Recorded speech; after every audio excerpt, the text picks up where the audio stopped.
من الشيطان الرجيم. بسم الله الرحمن الرحيم. وما كان لمؤمن أن يقتل مؤمنا إلا خطأ، ومن قتل مؤمنا خطأ فتحرير رقبة مؤمنة ودية مسلمة إلى أهله إلا أن يصدقوا، فإن كان من قوم عدو لكم وهو مؤمن فتحرير رقبة مؤمنة، وإن كان من قوم بينكم وبينهم ميثاق فدية مسلمة إلى أهله وتحرير رقبة مؤمنة، فمن لم يجد فصيام شهرين متتابعين توبة من الله، وكان الله عليما حكيما. ومن يقتل مؤمنا متعمدا فجزاؤه جهنم خالدا فيها وغضب الله عليه ولعنه وأعد له عذابا عظيما. يا أيها الذين آمنوا إذا ضربتم في سبيل الله فتبينوا ولا تقولوا لمن ألقى إليكم السلام لست مؤمنا تبتغون عرض الحياة الدنيا فعند الله مغانم كثيرة كذلك كنتم من قبل فمن الله عليكم فتبينوا إن الله كان بما تعملون خبيرا. لا يستوي القاعدون من المؤمنين غير أولي الضرر والمجاهدون في سبيل الله بأموالهم وأنفسهم، فضل الله المجاهدين بأموالهم وأنفسهم على القاعدين درجة، وكلا وعد الله الحسنى، وفضل الله المجاهدين على القاعدين أجرا عظيما، درجات منه ومغفرة ورحمة، وكان الله غفورا رحيما. صدق الله العظيم. नाहे कंहिं बि मोमिन जे लाइ जाइज़ मुनासिब क़त्ल करण का मोमिन खे मगर भुल में, ऐं जंहिं क़त्ल कयो का मोमिन खे भुल में पोइ आज़ादु करणु आहे गर्दन मोमिना जो, ऐं दियत आहे हवाले करणु उन जे अहल जे तरफ़, मगर जो सदको कनि, मगर जो माफ़ कनि। पोइ जेकॾहिं आहे अहिड़ी क़ौम खां जेका क़ौम दुश्मन आहे तव्हांजे लाइ, हालांकि इहो मोमिन आहे, पोइ आज़ादु करणु आहे गर्दन मोमिना जो। पोइ जेकॾहिं आहे अहिड़ी क़ौम मां जो तव्हांजे विच में ऐं इन्हनि जे विच में आहे अहदनामो, पोइ दियत आहे हवाले करणु उन जे अहल जे तरफ़, ऐं आज़ादु करणु आहे गर्दन मोमिना जो। पोइ को माण्हू ताक़त नथो रखे, पोइ रोज़ा रखणा आहिनि 2 महीना रोज़ा रखणा आहिनि 2 महीना लगातार, तौबा क़बूल करणु आहे अलाह जे तरफ़ों, ऐं आहे अलाह ताला ॼाणींदड़ हिकमत वारो। ऐं जेको माण्हू क़त्ल करे थो का मोमिन खे ॼाणी वाणी, पोइ बदिलो इन जो आहे जहन्नम हमेशह हमेशह रहंदो इन्हीअ में, ऐं ॾमर आहे अलाह ताला जो इन्हीअ ते, ऐं लानत आहे इन्हीअ ते, ऐं तयारु कई इन जे लाइ अज़ाब वॾे खे। ऐं ईमान वारो, जॾहिं सफ़रु कयो था तव्हां अलाह जे रस्ते में, पोइ जांच जूच कयो तव्हां, ऐं न चओ तव्हां उन माण्हू जे लाइ जो ॾे तव्हांखे सलाम या करे तव्हांखे सलाम, त नाहे तूं मोमिन। तलब कंदो तव्हां या तलब कयो था तव्हां दुनिया जे हयाती जे सामान खे, पोइ अलाह वटि आहिनि गनीमतूं घणियूं। अहिड़ी तरह हुयो तव्हां पहिरियों, पोइ एहसान फ़रमायो अलाह ताला तव्हां ते, पोइ जांच जूच कयो तव्हां। बेशक अलाह ताला तव्हांजे अमलनि जी ख़बर रखंदड़ आहे। नथा बराबरि थियनि वेही रहंदड़ मोमिननि खां सवाइ का उज़ुर जे ऐं मुजाहिद फ़ी सबीलिल्लाह जेके अलाह जे रस्ते में जिहाद था कनि पंहिंजे मालनि सां ऐं पंहिंजे जानियुनि सां। फ़ज़ीलत ॾिनी अलाह ताला जिहाद कंदड़नि खे पंहिंजे मालनि सां ऐं पंहिंजे जानियुनि सां, वेहंदड़नि ते केतिरा ई दर्जा, ऐं हर हिकिड़े सां वाइदो फ़रमायो अलाह ताला सुहिणाई जो, भलाई जो। ऐं फ़ज़ीलत ॾिनी आहे अलाह ताला जिहाद कंदड़नि सां, वेहंदड़नि ते अजुर वॾे सां। केतिरा ई दर्जात इन्ही जे तरफ़ां आहिनि, ऐं माफ़ी आहे ऐं रहमत आहे। अलाह ताला बख़्शींदड़ महिरबान बाझारो आहे। सूरतुन निसा जो 12हों रुकू, 5 सिपारे जो 9 रुकू, आयत नंबर 91 खां आयत नंबर 96 ताईं मुकम्मल रुकू तिलावत कयोसीं ऐं उन जो तर्जुमो पढ़ियोसीं। इन्हनि आयात जो तफ़सीर मारिफ़ुल क़ुरान जुल्द नंबर 2 सफ़ो नंबर 514 तां इख़्तिसार सां पेश थो कजे। परी आयत में अल्लाह ताला क़त्ल जा अक़साम बयान फ़रमाया त क़त्ल ऐं उन जा अक़साम ऐं उन जा अहकाम बयान फ़रमाया। क़त्ल जो पहिरियों क़िस्म अमद आहे, ॼाणी वाणी क़त्ल करणु, जेको ज़ाहिरन इरादे सां, अहिड़े आले सां, अहिड़े हथियार सां जेको धारीदार हुजे, उज़वनि खे कटींदड़ हुजे, जंहिंसां आज़ा में तफ़रीक़ पैदा थिए, अहिड़े हथियार सां ॼाणी वाणी क़त्ल करणु इन खे चइबो आहे क़त्ल अमद।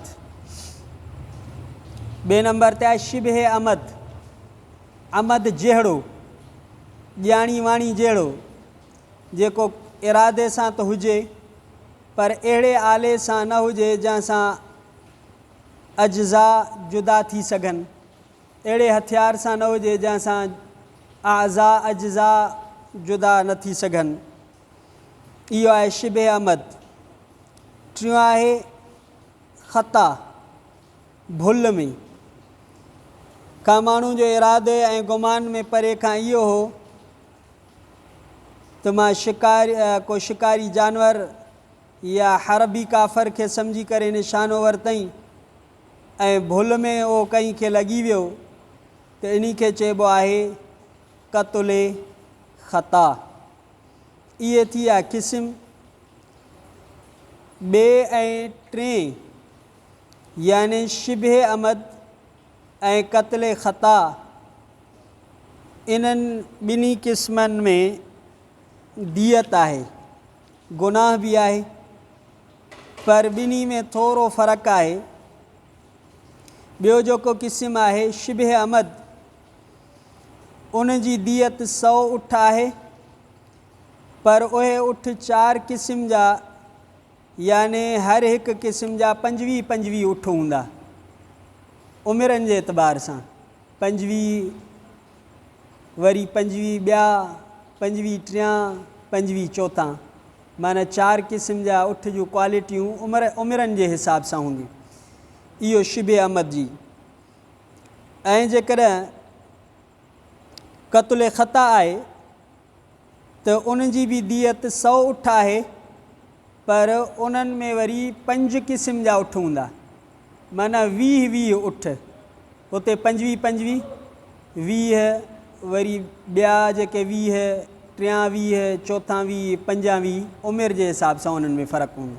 सिर्फ़ु एतिरो इन्हनि। अलबत्ता जेकॾहिं दियत नक़द में ॾिनी वञे ॿिन्ही क़िस्मनि में 10,000 दिरहम शरई, दिरहम उन वक़्त में चांदी जे पैसनि खे चइबो हो, ऐं दीनार त पोइ 1,000 दीनार शरई, इहो वरी सोन जे पैसनि खे उन ज़माने में। गुनाह ॿिए क़िस्म में वधीक आहे, यानी शिबे अमद में, ऐं टे क़िस्म में कुझु वरी उन खां बेहतियाती जे करे गुनाह घटि आहे। चुनाचे तहरीर कबा जो वजूब ऐं तौबा बि उन ते दलालत कनि थियूं, ऐं इहा हक़ीक़त इन्हनि टिनी जी दुनिया में जारी थियण वारे अहकाम शरइया जे एतबार सां आहे। गुनाह जे एतबार सां अमद ग़ैर अमद उन जो मदार दिली इरादे ते आहे, जंहिं ते वईद आइंदा जो मदार आहे। उहा अलाह खे मालूम आहे त हिन जो इरादो हुयो या इरादो न हुयो। छो त माण्हू बयानु कंदो त मां साईं इरादे सां न कयो, हाणे अलाह जे इल्म में आहे त इरादे सां या ग़ैर इरादे सां, इंसान त इहो नथो ॼाणे।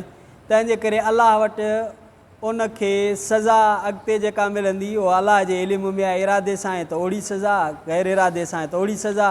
बाक़ी असांखे अहकाम जेके दुनिया जा आहिनि उहे उन अंदाज़ सां ज़ाहिर जे हिसाब सां जारी थींदा। पोइ इहा मिक़दार दियत जी मक़तूल जे वरसा खे ॾिबी। दियत मुस्लिम ऐं ज़िमी जी बराबरि आहे। दियत कुल ज़ी अहदिन फ़ी अहदी अल्फ़ दीनारिन कदा फ़िल हिदाया अख़रजहु अबू दाऊद फ़ी मरासिलिही। ॿियो मसइलो आहे कफ़ारो, यानी तहरीर कबा या रोज़े रखण जो ख़ुदि कातिल खे अदा करिणो पवंदो, ऐं दियत कातिल जे अहले नुसरत ते, जंहिंखे शरीयत जे इस्तिलाह में आकिला चइबो आहे। दियत वरी आकिला भरींदी, जंहिंखे चइबो आहे सिंधी जे लफ़्ज़ में बिरादरी, उन्हनि ते आहे। इते इहो शुबो न कयो वेंदो त कातिल जे जुर्म जो वज़न वरी उन जे वलीअनि ते, उन जे मददगारनि ते छो थो विधो वञे। उहे त बेक़सूर आहिनि। दरअसल त इन में कातिल जे औलिया बि क़सूर वारा आहिनि, छो जो उन्हनि उनखे अहिड़े क़िस्म जी बेहतियाती करण खां न रोकियो। तंहिंजे करे इहे इन्हनि खे एहतियात कराइणो। ॾिसे थो असांजो छोकिरो या को बि हथनि मां निकिरी आहे, हथियारनि खे इस्तेमालु थो करे, अहिड़ो मौक़ो ॾिसे थो त माण्हू एहतियात करे। बेहतियाती जे करे हाणे सिंधी में बि असां चवंदा आहियूं सुकनि जी आड़ में सावा सड़ी वेंदा आहिनि, त ईअं थींदो आहे त इन्हनि जेका बेहतियाती कई, हाणे ॾंड इन जे करे इन्हनि खे भरणो पवंदो। दियत जे ख़ौफ़ खां आईंदा उहे माण्हू उन जी हिफ़ाज़त में कोताही न कंदा। ॿियो मसइलो आहे त कफ़ारे में जेको गर्दन आज़ाद थी कजे, उन जा आज़ा सही सलाम हुजनि, सही सलामत हुजनि, माना माज़ूर वग़ैरह कफ़ारे में न ॾिबो। पर अॼुकल्ह त इहो आहिनि ई कोन, ग़ुलाम या बानियूं इहे न आहिनि। ॿियो मसइलो आहे त दियत मक़तूल जे शरई वरसा में तक़सीम थींदी। जेको मक़तूल आहे उन जा जेके वारिस आहिनि, घरवारी आहे, अबो आहे, अमा आहे, पुट आहे, न्याणी आहे, जेके बि शरई वरसा आहिनि उन्हनि में पोइ उन्हनि जो जेको जेको हिसो हूंदो उन्हनि खे ओतिरो हिसो मिलंदो। ऐं माफ़ी बि उन्हनि जे हिसनि जे आधार थींदी। घरवारी जो जेतिरो हिसो आहे उहा माफ़ थी करे त ओतिरो हिसो दियत मां माफ़ थींदो। सॼी दियत माफ़ न थींदी, जंहिंजो जेतिरो जेतिरो हिसो आहे ओतिरी माफ़ थींदी। जेकॾहिं मक़तूल जो कोई वारिस शरई न आहे त उन जी दियत बैतुल माल में दाख़िल थींदी। पोइ बि दियत वठणी आहे, छॾे न आहे ॾियणो, उहा बैतुल माल में दाख़िल थींदी। छो त दियत तरके जी ऐं तरके जो इहो हुकुम आहे। अहले मीसाक ज़िमी या मुस्तमिन जे बाब में जेका दियत वाजिबु आहे, ज़ाहिर आहे त उन वक़्तु जॾहिं उन ज़िमी या मुस्तमिन जा अहल मौजूदु हुजनि, ऐं जेकॾहिं उन जे अहल न हुजनि या उहे मुस्लमान हुजनि ऐं मुस्लमान काफ़िर जो वारिस नथो थी सघे, त इन जे लाइ उहे न ॾियण जे बजाए जेकॾहिं उहो ज़िमी आहे त उन जी दियत बि बैतुल माल में दाख़िल कबी। हाणे ईअं न चइबो त इन जो कोई वारिस कोन्हे, छो त मुस्लमान काफ़िर जो वारिस न थींदो, काफ़िर मुस्लमान जो वारिस न थींदो। इहा दियत वरी बैतुल माल में दाख़िल थींदी। रोज़े में जेकॾहिं मर्ज़ वग़ैरह जे करे मुसलसल माण्हू 2 महीना रोज़ा नथो रखी सघे, विच में गैप थी वियो, त हाणे इन खे वरी नए सिर रोज़ा रखणा पवंदा। जीअं असां सिंधी में चवंदो 99 ते पहुची वरी मुंडऊं 1 खां शुरू, त त इहा काउंटिंग जेका आहे वरी मुंड खां शुरू थी वेंदी, विच में जेकर गैप थी वियो। अलबत्ता जेकर औरत जे हैज़ जे करे तसलसुल ख़तमु थो थी वञे त पोइ उन हैज़ जे करे उनजी काउंटिंग नए सिर शुरू न थींदी। जेकर कंहिं उज़ुर जे करे रोज़े ते कुदरत नथो रखी सघे तौबा करे, क़त्ल अमद में कफ़ारो न आहे, क़त्ल अमद में ॼाणी वाणी हो वरी किसास आहे, उन जा सूर बक़रा में असां अहकाम ऐं मसाइल पढ़िया आहिनि। उन खां बाद वारियूं जेके आयतूं आहिनि उन्हनि आयतुनि में इहो अलाह ताला फ़रमायो आहे, मज़कूर आहे 3 आयतुनि में। पहिरीं आयत में अलाह ताला इहा हिदायत ॾिनी त जेको माण्हू पंहिंजो पाण खे मुस्लमान ज़ाहिर करे त कंहिं मुस्लमान जे लाइ जाइज़ न आहे त बिना तहक़ीक़ जे उन जे ॻाल्हि खे मुनाफ़िक़ निफ़ाक़ ते मामूल करे ऐं उन खे क़त्ल करे छॾे।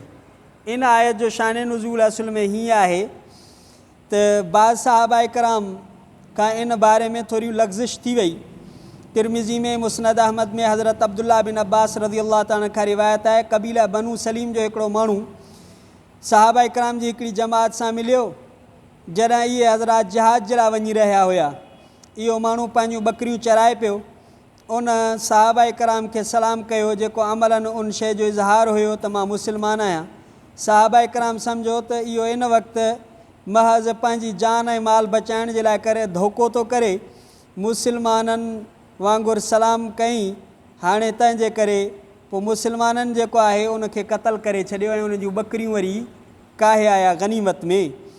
पोइ नबी सल्लल्लाहु अलैहि वसल्लम जी ख़िदमत में पेश कयूं। उन ते अलाह ताला इहा आयत नाज़िल फ़रमाई त जेको ज़ाहिर में कलमो पढ़े थो तव्हां उन जे दिलि खे त कोन था ॾिसो, उन जे ज़ाहिरी कलमे खे एतबार कयो, तव्हां उनखे क़त्ल तव्हांखे करिणो नाहे।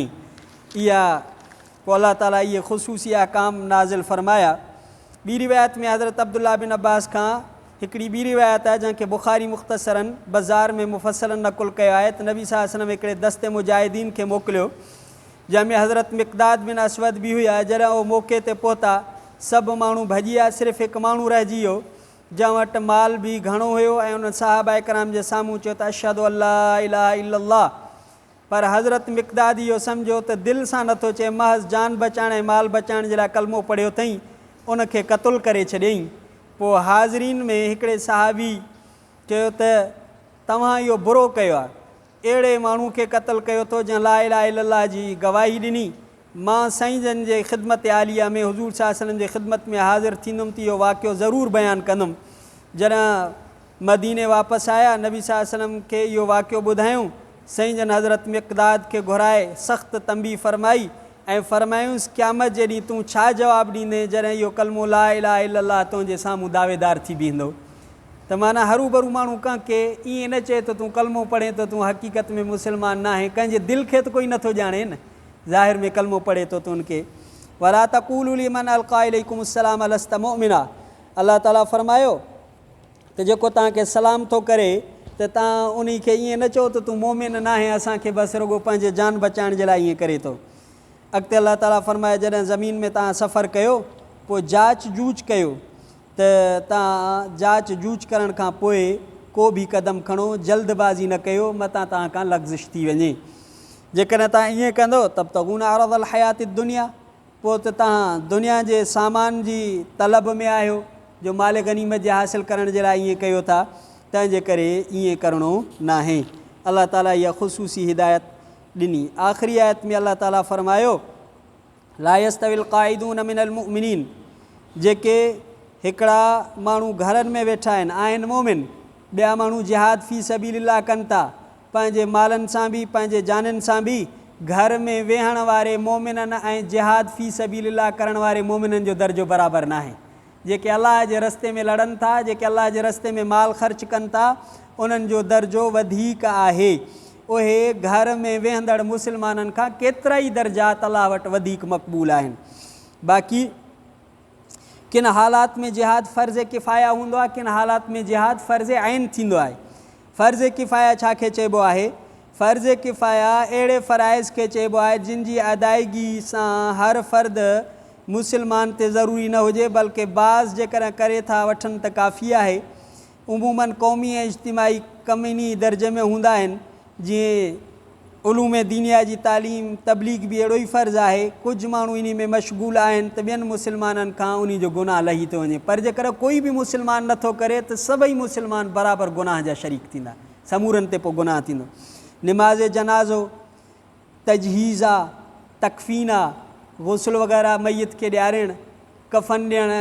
हाणे कोई बि मुस्लमान जेकॾहिं कफ़न दफ़न जो इंतज़ाम नथो करे बराबरि समूरा मुस्लमान गुनाहगार थींदा।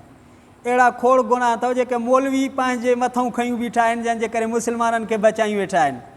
न त मौलवी जो फ़र्ज़ु थोरी ई आहे, हर मुस्लमान जो फ़र्ज़ु आहे त इहे उन में हिसो वठनि, तजहीज़ करणु, तकफ़ीन करणु। इहो किथे लिखियलु आहे त मौलवी जो इहो कमु आहे। जनाज़ो पढ़ाइणु वक़्त जे हुकुमरान जो कमु आहे, जनाज़ो पढ़ाइणु सुल्तान जो कमु आहे, ईदूं पढ़ाइणु सुल्तान जो कमु आहे, मौलवियुनि जो आहे कोन। पर जेकॾहिं मौलवी बि छॾे ॾियनि त इहो फ़र्ज़ किफ़ाया जी अदायगी न थींदी, सभु मुस्लमान इन में बराबरि जा गुनाह जा शरीक थींदा। तंहिंजे करे वकुल्लम वाइदा अल्लाहुल हुस्ना, अलाह ताला समूरनि सां भलाई जो वाइदो कयो आहे त जेके मोमिन जिहाद में शरीक न आहिनि उन्हनि सां बि अलाह जो भलाई जो वाइदो आहे। जेके जिहाद फ़ी सबीलिल्लाह में शरीक आहिनि उन्हनि सां जो बि भलाई जो वाइदो आहे, पर मुजाहिद फ़ी सबीलिल्लाह जो दर्जो वधीक आहे, उन जी हैसियत वधीक आहे। बाक़ी आख़िरी मसइलो आहे लंगड़ा, नाबीन, बीमार, ॿिया माज़ूर जेके शरई माज़ूर आहिनि उन्हनि ते जेकॾहिं जिहाद में नथा वञनि त पोइ उन्हनि ते जेको आहे जिहाद उज़रनि जे करे माफ़ आहे। अल्लाह ताला असांखे मुजाहिद फ़ी सबीलिल्लाह जे दरजात नसीब फ़रमाए। अल्लाह ताला असांखे क़ुरान जे अहकामनि खे सम्झण जी तौफ़ीक़ अता फ़रमाए। रब से पंहिंजे रज़ा जा फ़ैसिला फ़रमाए। रब्बना आतिना फ़िद दुनिया हसनतम फ़िल आख़िरति हसनतम व क़िना अज़ाबन्नार। अल्लाहुम्मा इन्नका अफ़्वुन करीमुन तुहिब्बुल अफ़्व फ़अफ़ु अन्ना। सल्लल्लाहु तआला अला खैरि ख़ल्क़ि मुहम्मद सल्लल्लाहु अलैहि व आलिहि व अस्हाबिहि अज़वाजिहि व ज़ुर्रिय्यतिहि अल बैति अजमईन फ़ी रहमतिका। ला इलाहा इल्लल्लाह मुहम्मदुर रसूलुल्लाह।